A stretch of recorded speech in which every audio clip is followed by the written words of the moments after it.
ಹಲವು ವರ್ಷಗಳಿಂದ ವಾಸ ಮಾಡುತ್ತಿರುವ ಸರ್ಕಾರಿ ಸ್ವತ್ತನ್ನು ಉಳಿಸಿ ಸಾರ್ವಜನಿಕರಿಗೆ ನಿವೇಶನಕ್ಕೆ ನೀಡುವಂತೆ ಆಗ್ರಹಿಸಿ ಸಿಎಸ್ಪುರ ಹೋಬಳಿಯ ಯಡವನಹಳ್ಳಿ ಗ್ರಾಮಸ್ಥರು ತಾಲೂಕು ಆಡಳಿತಕ್ಕೆ ಆಗ್ರಹಿಸಿದ್ದಾರೆ. ಗುಬ್ಬಿ ತಾಲೂಕಿನ ಸಿಎಸ್ಪುರ ಹೋಬಳಿಯ ಯಡವನಹಳ್ಳಿ ಗ್ರಾಮಕ್ಕೆ ಹೊಂದಿಕೊಂಡಂತೆ ಇರುವ ಉಗ್ರ ಗ್ರಾಮದ ಸರ್ವೆ ನಂಬರ್ 133ರಲ್ಲಿ ಒಟ್ಟು 13 ಎಕರೆ 20 ಕುಂಟೆ ಜಮೀನಿದ್ದು ಈ ಜಾಗದಲ್ಲಿ 2 ದೇವಾಲಯ, ಶಾಲೆ, ಸುಮಾರು ವಾಸದ 54 ಮನೆಗಳು ತೋಟದಲ್ಲಿ ಇದೆ. ಇದೇ ಜಾಗದಲ್ಲಿ ಶ್ರೀನಿವಾಸ್ ಮೂರ್ತಿ ಕುಟುಂಬದವರಿಗೆ ದರಖಾಸ್ತು ಮೂಲಕ 4 ಎಕರೆ ಜಮೀನು 1961-62ರಲ್ಲಿ ಮಂಜೂರಾತಿ ದೊರೆತಿದೆ ಎಂದು ಸುಳ್ಳು ಮಂಜೂರಾತಿ ಪತ್ರ ಕಂದಾಯ ಇಲಾಖೆಗೆ ಸಲ್ಲಿಸಿ ಖಾತೆ ಮಾಡಿಸಿಕೊಂಡು ಸಾರ್ವಜನಿಕರು ವಾಸ ಮಾಡುತ್ತಿರುವ ಜಾಗ ನಮಗೆ ಸೇರಿತು ಎಂದು ಸರ್ಕಾರಿ ಆಸ್ತಿ ಕಬಳಿಕೆಗೆ ಮುಂದಾಗಿದ್ದಾರೆ. ಈ ವಿಚಾರವಾಗಿ ಸರ್ಕಾರಿ ಆಸ್ತಿ ಉಳಿಸಲು ಜಿಲ್ಲಾ ಮತ್ತು ಉಚ್ಚ ನ್ಯಾಯಾಲಯದವರಿಗೂ ಸತತ ಹೋರಾಟ ಮಾಡುತ್ತಾ ಬಂದಿದ್ದೇವೆ ಎಂದು ಹಿರಿಯ ಮುಖಂಡ ನರಸಿಂಹಯ್ಯ ಆರೋಪ ವ್ಯಕ್ತಪಡಿಸಿದರು. ಇದೇ ವೇಳೆ ಗ್ರಾಮಸ್ಥ ಜಗದೀಶ್ ಮಾತನಾಡಿ, ಶ್ರೀನಿವಾಸ್ ಕುಟುಂಬದವರು ನಕಲಿ ದಾಖಲೆ ಸೃಷ್ಟಿಸಿಕೊಂಡು ಸಾರ್ವಜನಿಕರಿಗೆ ತೊಂದರೆ ನೀಡುತ್ತಿದ್ದಾರೆ. ಸರ್ವೆ ನಂಬರ್ 133ರ ದರಖಾಸ್ತು ಕಡತ ತಾಲೂಕು ಕಚೇರಿಯಲ್ಲಿ ಲಭ್ಯವಿಲ್ಲ. ಕಡತ ಇಲ್ಲದಿರುವುದು ಸಾಬೀತಾಗಿದ್ದು ಇವರು ನಕಲಿ ಮಂಜೂರಾತಿ ಚೀಟಿ ಸೃಷ್ಟಿ ಮಾಡಿದ್ದಾರೆ. ಸುಳ್ಳು ವಿಲ್ ಪತ್ರ ನ್ಯಾಯಾಲಯಕ್ಕೆ ಸಲ್ಲಿಸಿ ವಂಚನೆ ಮಾಡುತ್ತಿದ್ದಾರೆ. ಇವರು ಜಾಗದಲ್ಲಿ ಗ್ರಾಮಸ್ಥರು ಹೋರಾಟ ಮಾಡಿ ಗೋಕಟ್ಟಿ ಹಾಗೂ ಅಂಗನವಾಡಿ ಕಟ್ಟಡಕ್ಕೆ ಜಾಗ ಉಳಿಸಿಕೊಳ್ಳಲು ನಾವು ಸಾಕಷ್ಟು ಶ್ರಮ ವಹಿಸಿದ್ದೇವೆ. ಉಳಿದಿರುವ ಸ್ವಲ್ಪ ಜಾಗದಲ್ಲಿ ನಿವಾಸಿಗಳು ಮನೆ ನಿರ್ಮಾಣ ಮಾಡಿಕೊಂಡು ವಾಸ ಮಾಡುತ್ತಿದ್ದೇವೆ. ಆದರೂ ಇವರು ಜಾಗ ನಮಗೆ ಸೇರಿದ್ದು ಎಂದು ದೌರ್ಜನ್ಯ ಮಾಡುತ್ತಿದ್ದಾರೆ. ನಿಜವಾಗಿಯೂ ಈ ಜಾಗ ಅವರಿಗೆ ಮಂಜೂರಾಗಿದ್ದರೆ ಕಂದಾಯ ಇಲಾಖೆ ವತಿಯಿಂದ ದುರಸ್ತಿ ಮಾಡಿಸಿ ಪೋಡಿ ಮಾಡಿಕೊಂಡು ಜಾಗ ಗುರುತು ಮಾಡಿಕೊಂಡು ಬರಲಿ. ನಾವುಗಳು ಅವರ ಜಾಗವನ್ನ ಬಿಟ್ಟುಕೊಡಲು ಸಿದ್ಧರಿದ್ದೇವೆ. ಅಳತೆ ನಕ್ಷೆ ಒಂದು ಕಡೆ ಇದ್ದರೆ ಇವರು ಮತ್ತೊಂದು ಕಡೆ ಜಾಗ ನಮಗೆ ಸೇರಿದ್ದು ಎಂದು ಸಾರ್ವಜನಿಕರ ಮೇಲೆ ದಬ್ಬಾಳಿಕೆ ನಡೆಸುತ್ತಿದ್ದಾರೆ. ತಾಲೂಕು ಆಡಳಿತ ಸೂಕ್ತ ಕ್ರಮ ವಹಿಸಬೇಕೆಂದು ಆಗ್ರಹಿಸಿದ್ರು. ಈ ವೇಳೆ ಯಡವನಹಳ್ಳಿ ಗ್ರಾಮಸ್ಥರು ಮುಖಂಡರು ಹಾಜರಿದ್ದರು.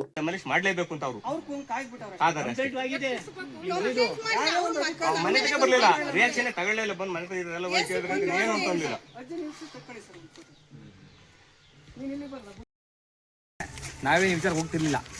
ಈ ಕಳೆದ ಒಂದು 2 ತಿಂಗಳಿಂದ ಈಚೆಗೆ ಆ ಮನೆದು ಮೀಟರ್ ಕಿತ್ಕೊಂಡೋದ್ರು. ಅದಕ್ಕಿಂತ ಮುಂಚೆ ನಾವು ಹೋಗಿ ಬೆಸ್ಕಾಮಲ್ಲಿ ಇವನು ವಿಚಾರ ಮಾಡಿದ್ದಾನೆ. ಯಾರೋ ಶ್ರೀನಿವಾಸ್ ಬಿಟ್ಟಿದ್ದವನು ವಿಚಾರ ಮಾಡಿ SO ಹೇಳಿದ್ದಾರೆ, ಈ ಥರ ಎಂಕ್ವೈರಿ ಮಾಡಕ್ಕೆ ಬಂದಿದ್ದವನು ಅಂತ ಹೇಳ್ಬಿಟ್ಟು ನಾವೇನು ಮಾಡೋದು, ಆಯ್ತು ಸುಮ್ಮನೆ ಆದೋ. ತಿರ್ಗಿ ಆದಮೇಲೆ 2 ಡೇಸ್ ಆದಮೇಲೆ ಮೀಟರ್ ಕಳ್ತಾನೆ ಆಯಿತು. ಹೋಗಿ ನಾವು ಪೊಲೀಸರಿಗೆ ಕಂಪ್ಲೇಂಟ್ ಕೊಟ್ಟರೆ ಅವ್ರು ಕಂಪ್ಲೇಂಟ್ ತಗೊಳ್ಳಿಲ್ಲ. ನಮ್ಮ ಹತ್ರ ಇದು ಕಂಪ್ಲೇಂಟ್ ಇದೆ, ಅದು ಮೀಟರ್ ಇತ್ತೋ ಇಲ್ವ ಅಂತ ಹೇಳ್ಬಿಟ್ಟು ನೆಗ್ಲೆಕ್ಟ್ ಮಾಡಿದ್ರು. ಅದಾದಮೇಲೆ ಇನ್ನು 2 ತಿಂಗಳು, ಈಗ 2 ತಿಂಗಳಿಂದನ ಅದಾದಮೇಲೆ ಈಗ ಮೊನ್ನೆ ಉತ್ತಿರೋದು ಆಯಿತಾ. ಇದೇನಾಗಿದೆ ಅಂದರೆ ಇದು ಗ್ರಾಂಟೇ ಫೇಕು. ಒರಿಜಿನಲ್ ಹೇಳ್ಬೇಕು ನೋಡಿ, ಇದೊಂದು ಕಾಪಿ ತಗೊಳ್ಳಿ ನೋಡಿ. ಇವ್ರಿಗೆ ಗ್ರಾಂಟ್ ಆಗಿರೋದು ಸ್ಕೂಲ್ ಎದುರುಗಡೆ. ಇದನ್ನ ಈ ಬಣ್ಣದಂತ ಇದೆ, ಈ ಬಣ್ಣದ ಮಾರ್ಕ್ ಇಲ್ಲಿದೆ. ಈ ಸ್ಕೂಲ್ ಎದುರುಗಡೆ ಗ್ರಾಂಟ್ ಆಗಿರೋದು. ಈ ಸ್ಕೂಲ್ ಎದುರುಗಡೆ ಗ್ರಾಂಟ್ ಆಗಿರೋದು ಅಷ್ಟೇ ಇವ್ರು ಕೇಸ್ಗೆ ಹೋಗಿದ್ದು, ಸುಮ್ಮನೆ ಹೋಗಿಲ್ಲ. ಇದನ್ನ ಮುಚ್ಚುಮರೆ ಮಾಡಿ ಮೇನ್ ಜಾಗ ಹೊಡಿಬೇಕು ಅಂತ ಅವ್ರು ಬಂದಿರೋದು. ಗ್ರಾಂಟ್ ಆಗಿರೋದು ಒರಿಜಿನಲ್ ಗ್ರಾಂಟ್ ಆಗಿರೋದು, ಒರಿಜಿನಲ್ ಕಾಪಿ ಇದು. ಈ ಕಾಪಿ ಎಲ್ಲೂ ತೋರಿಸಿಲ್ಲ, ಎಲ್ಲೂ ಹಾಕಿಲ್ಲ ಅವರು. ಅವ್ರದ್ದು ಇಲ್ಲ ಅಂತಾರೆ, ತಾಲೂಕಲ್ಲಿ ಸಿಗುತ್ತೆ. ಆ ಗ್ರಾಂಟ್ ಮಾಡಿದ್ರೆ ಬಂದು ಈ ಸ್ಕೂಲಿಂದ ಮುಂದೆ ಇರೋದು.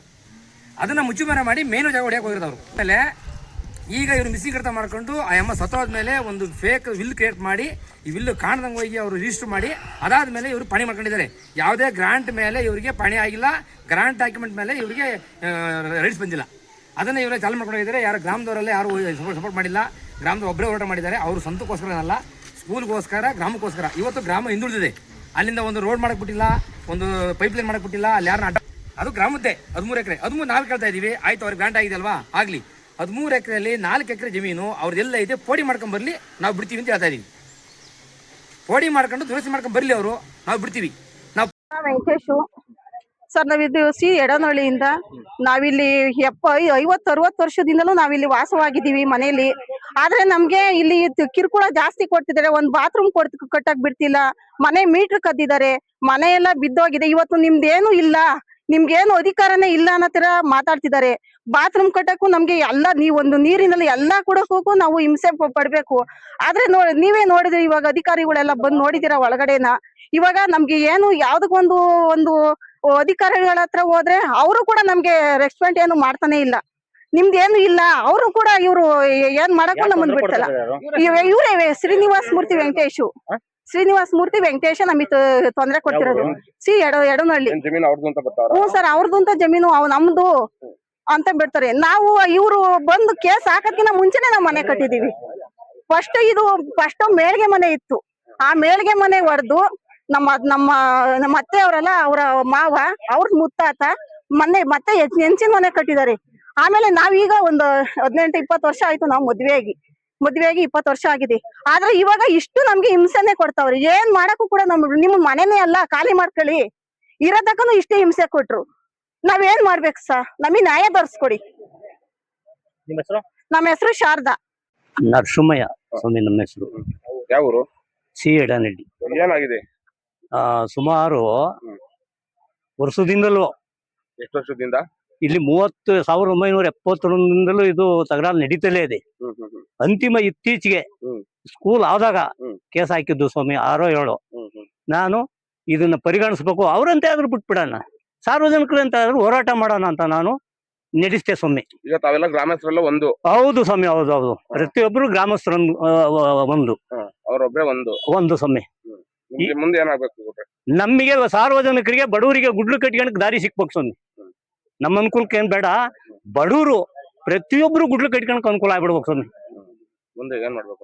ಮುಂದೆ ಬಡವರಿಗೆ ಅನುಕೂಲ ಆಗ್ಬೇಕು ಸ್ವಾಮಿ. ಯಪ್ಪ ನಮ್ದು ಬರೇ ಮಿಸ್ಸಿಂಗ್ ಕಟ್ತಾ ಸ್ವಾಮಿ. ಪ್ರತಿಯೊಂದು ರೆವಿನ್ಯೂಲಿ ಮಿಸ್ಸಿಂಗ್ ಕಟ್ತಾ ತಯಾರಿಸಿ ನಮಿಗಾಗೈತೆ. ತಾವು ದಯವಿಟ್ಟು ಸ್ಕೂಲ್ ನೋಡಿ, ಮಕ್ಕಳ ಆಟಕ್ಕೆ ಮೈದಾನ ಐತಾ ಇಲ್ವಾ? ಗೋಕಟ್ಟೆನೂ ಅಕ್ವೈರ್ ಮಾಡ್ಯಾರ ಸ್ವಾಮಿ. ನಾನು ಹೋರಾಟ ಮಾಡಿದೆ, ಸಾರ್ವಜನಿಕರಂತೆ ಉಳಿಬೇಕು ಅಂತ ನಾನು ಹೋರಾಟ ಮಾಡಿದ್ದೇನೆ ಹೊರತು ನನ್ನ ಸ್ವಂತಕ್ಕೋಸ್ಕರ ನಾನು ಹೋರಾಟ ಮಾಡಿಲ್ಲ. ಬಡವರು ಗುಡ್ಲು ಕಟ್ಕೊಂಡು ಸರಿ ಅನ್ಕೊಂಡ್ಬಿಡ್ಲಿ, ಸಖತ್ವಾಗಿ ಹೋರಾಟ ಮಾಡಿದೀನಿ ಸ್ವಾಮಿ. ಹೈಕೋರ್ಟ್ ಅವ್ರಿಗೂ ಓಡಿಸ್ಕೊಡೋಗಿದ್ದೀನಿ, ಬಿಡೋದಿಲ್ಲ. ಯಾವ ಕಾರಣಕ್ಕೂ ಬಡವರು ಉಳಿಬೇಕು, ಬಡವರು ಗುಡ್ಲು ಕಟ್ಕೊಂಡ್ಬಿಡ್ಲಿ. ಎಷ್ಟು ಮನೆ ಇದಾವೆ? ಸುಮಾರು ಈ ಜಾಗದಲ್ಲಿ 54 ಮನೆ ಇದೆ ಸ್ವಾಮಿ, 3 ದೇವಸ್ಥಾನ ಸೇರಿ. ಇನ್ನು ಪಂಚಾಯತಿಗೆ ಅಕ್ವೈರ್ ಆಗಿಲ್ಲ, ಲಿಸ್ಟ್ ಮಾಡಿದ್ದಾರೆ. ಇನ್ನು 40 ಮನೆ ಗ್ರಾಮ ಕೆಳಗಡೆ ಇದೆ, ಪಾಟ್ಗಳನ್ನ ಕಟ್ಬಿಟ್ಟಿದ್ದಾರೆ, ಜಾಗ ಇಲ್ಲದೆ.